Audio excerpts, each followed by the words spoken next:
શિક્ષણ મંત્રી ધર્મેન્દ્ર પ્રધાને રાજીનામું આપ્યું છે।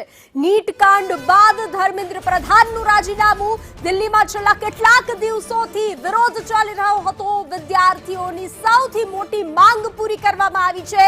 જંતર મંતર ખાતે વિરોધ કરાઈ રહ્યો હતો। વિરોધ બાદ આજે ધર્મેન્દ્ર પ્રધાને રાજીનામું આપ્યું છે। તો અત્યારના આજના આ સૌથી મોટા સમાચાર સામે આવ્યા છે। વિદ્યાર્થીઓનો વિરોધ અને ત્યારબાદ શિક્ષણ મંત્રી ધર્મેન્દ્ર પ્રધાને રાજીનામું આપ્યું છે।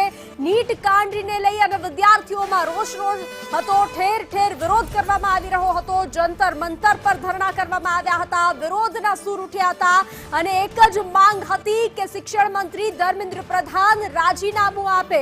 તો અંતે ધર્મેન્દ્ર પ્રધાનનું રાજીનામું દિલ્હીમાં છેલ્લા કેટલાક દિવસોથી વિરોધ ચાલી રહ્યો હતો અને વિદ્યાર્થીઓની આ સૌથી મોટી માંગ હતી કે શિક્ષણ મંત્રી ધર્મેન્દ્ર પ્રધાન રાજીનામું આપે। તેને લઈ અને વિદ્યાર્થીઓ ધરણા પર બેઠા હતા। વિરોધ નોંધાવ્યો હતો અને જંતર મંતર ખાતે વિરોધ કરવામાં આવી રહ્યો હતો। દિલ્હીના જંતર મંતર પર વિરોધના સૂર ઉઠ્યા હતા।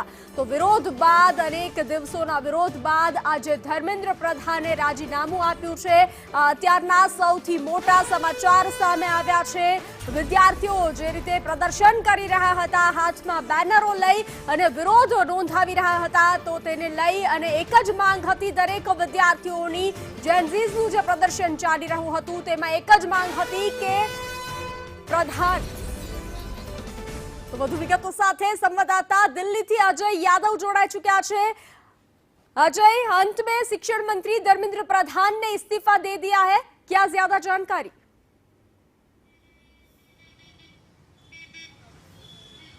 एक बार अपना सवाल फिर से दोहराएंगे आप? जी अजय, इस्तीफा दे दिया है शिक्षण मंत्री धर्मेंद्र प्रधान ने। जो विरोध हो रहा था उसके अंत में इस्तीफा दिया गया है।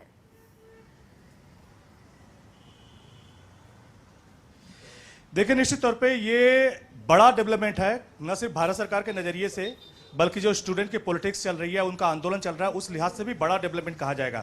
क्योंकि करीब करीब 1 महीने से ज़्यादा का वक्त हो गया है जब नीट पेपर लीक को लेकर के स्टूडेंट की तरफ से न सिर्फ जंतर मंतर पे धरना प्रदर्शन किया गया, बल्कि 20 जुलाई को जो मार्च किया गया था उसमें बड़ी संख्या में स्टूडेंट घायल हुए थे और पुलिसकर्मी भी घायल हुए थे। तब कहीं न कहीं ये पूरा आंदोलन पूरे देश में भर में फैल गया था और जगह जगह देश के अलग अलग राज्यों में इस बात को लेकर प्रदर्शन किया जा रहा था कि जो छात्रों की 3 मांगे हैं, उन 3 मांगों को पूरा किया जाए। उसमें जो सबसे बड़ी मांग थी कि केंद्रीय शिक्षा मंत्री धर्मेंद्र प्रधान का इस्तीफा होना चाहिए, क्योंकि छात्रों को ये लगता था कि भले धर्मेंद्र प्रधान के इस्तीफा होने से जो नीट पेपर लीक का मामला चाहे जिस अंजाम पे पहुंचे, लेकिन कम से कम शिक्षा मंत्री को ये रिस्पॉन्सिबिलिटी दिखानी चाहिए। भारत सरकार को कम से कम ये मैसेज छात्रों के पास भेजना चाहिए कि भारत सरकार कहीं न कहीं सीरियस है और जो लोग इसमें अगर थोड़ा बहुत भी अगर इन्वॉल्व हैं या कह सकते हैं कि अगर उनसे नहीं संभाल रहा है डिपार्टमेंट, तो कम से कम उनको रिस्पॉन्सिबल बनाया जाए।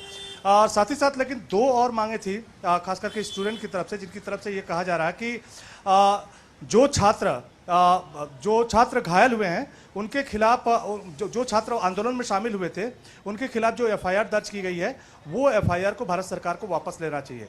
लेकिन जो इस पूरे आंदोलन से पहले जिन 20 और 21 खास करके नीट के जो एस्पिरेंट थे या जो छात्र थे जिन्होंने सुसाइड किया था, उनके परिवार वालों के लिए भी 1-1 करोड़ रुपए मुआवजे की मांग की गई थी।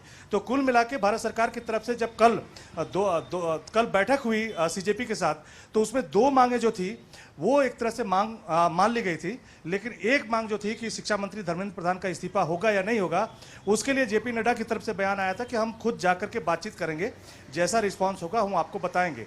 तो अभी थोड़ी देर बाद जो है ये बैठक शुरू होने वाली है, खास करके CJP के साथ। तो देखना ये होगा कि जो 3 मांगे रखी गई थी स्टूडेंट की तरफ से, वो मांगे माने जाने के बाद अब स्टूडेंट का आगे का रुख क्या होता है। जी अजय, जानकारी के साथ जुड़ने के लिए धन्यवाद। तो अंत में शिक्षण मंत्री धर्मेंद्र प्रधाने राजीनामું આપ્યું છે। નીટ કાંડ બાદ ધર્મેન્દ્ર પ્રધાનનું રાજીનામું દિલ્હીમાં છેલ્લા કેટલાક દિવસોથી વિરોધ ચાલી રહ્યો હતો। વિદ્યાર્થીઓની સૌથી મોટી માંગ હતી અને જંતર મંતર ખાતે ધરણા કરાઈ રહ્યા હતા।